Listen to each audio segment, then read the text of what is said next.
Mark had always been drawn to the abandoned and forgotten. Urban exploration was his escape from the mundane, a way to seek out places time had left behind. He heard whispers of an asylum hidden deep in the woods, a place that hadn't been touched in decades.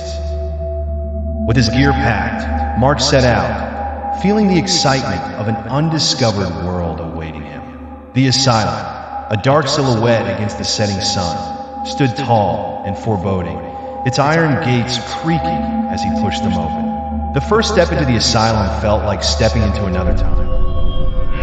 As Mark walked through the overgrown garden, the asylum's facade loomed larger, its windows shattered like jagged teeth, the walls stained with age. He could feel the history embedded in its walls, the lives once confined within. The front door was slightly ajar, inviting him in. Dust swirled in the air as he pushed it open, the musty scent of decay hitting him instantly. The hallway stretched out before him, long and dark, with peeling wallpaper and broken furniture littering the ground. His flashlight flickered as he moved forward, casting eerie shadows along the walls. Mark found himself in a long corridor lined with doors, each one numbered but devoid of any indication of what lay behind. The silence was deafening, broken only by the sound of his footsteps echoing in the empty space. He paused in front of one door, number 19, which was slightly ajar. A chill ran down his spine as he pushed it open. Inside, the room was almost untouched. An old hospital bed, rusted over time, sat in the center. Papers littered the floor, patient files perhaps, though too faded to read. Mark's heart raced. He knew he had stumbled upon something more than just an abandoned building.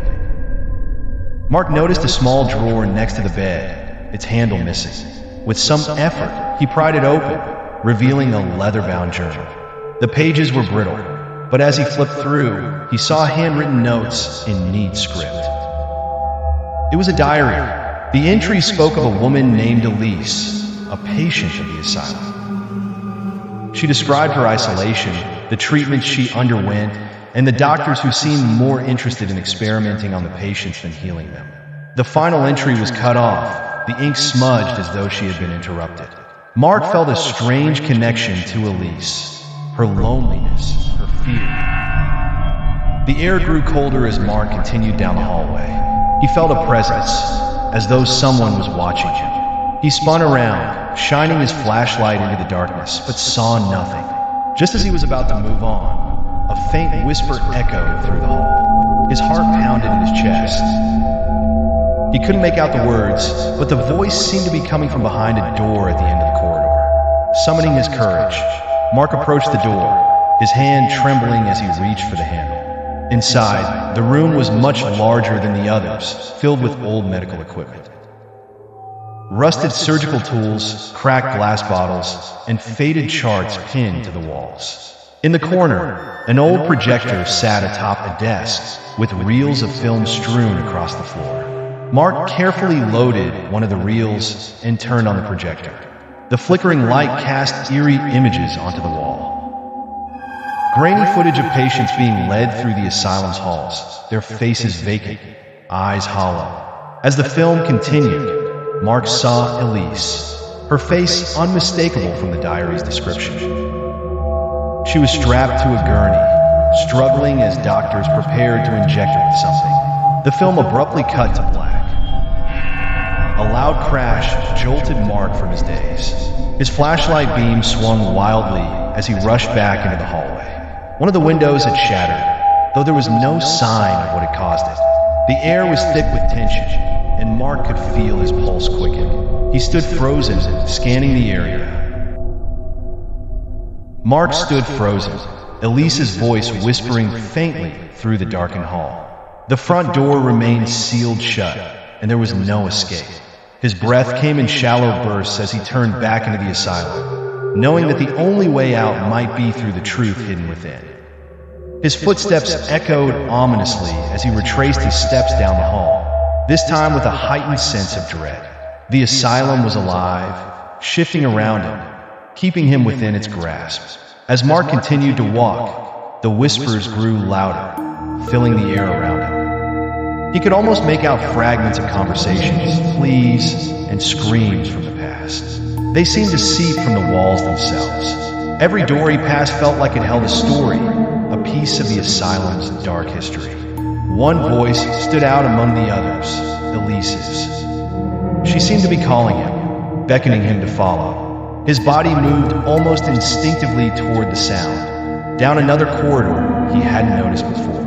Mark found himself standing before a large room with a full-length mirror placed awkwardly in the center. The mirror was old, its surface clouded with dust, but there was something strange about it. As he wiped away the grime, he saw his reflection, but something was off. Behind him, the reflection of the hallway seemed distorted, darker, more sinister. Shapes moved in the background, too faint to fully make out. And then, just as quickly, they vanished. Mark felt a cold sweat break out as he turned around, but the hall behind him was still empty. Suddenly, the reflection changed again, but this time Elise appeared behind him in the mirror. She was gone, her face pale and her eyes sunken, as though the life had been drained from her. She wasn't a ghost. She was something worse, a shadow of her former self. Mark spun around, but the room was still empty. Her voice broke through the silence once more, soft and pleading, urging him to find her. The asylum had taken her, but she had never truly left.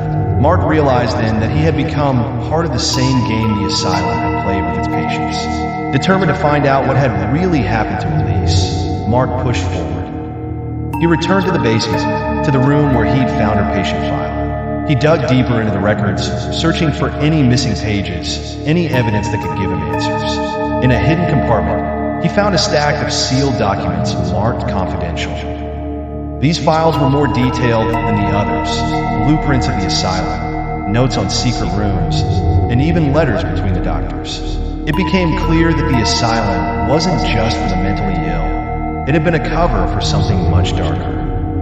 Among the letters was a name that stood out. Dr. Lancaster, the head of the asylum. His correspondence detailed how he had used the patients as subjects for twisted experiments, claiming to be searching for a way to cure the human mind. But in reality, his work was far more sinister. He was trying to break the barriers between life and death, using the asylum's patients to conduct macabre rituals.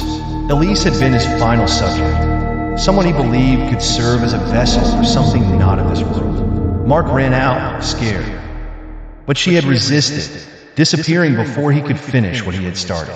Mark followed the blueprints, realizing there was another level beneath the basement, a place that had been sealed off long ago. He found the entrance hidden behind an old cabinet. As he pried it open, a staircase led down into a cavernous chamber. The air grew colder with each step, and the smell of damp stone and decay hung thick. Mark's heart raced as he descended, the weight of the asylum's secrets pressing down on him. This was where the real horrors had taken place. At the bottom of the stairs, Mark found a massive, circular room. In the center was an altar, surrounded by strange markings etched into the stone floor. Rusted chains hung from the walls, and old candles, long burnt out, lined the room. Don't forget to subscribe to the channel for more fun songs, as well as interesting and enjoyable stories.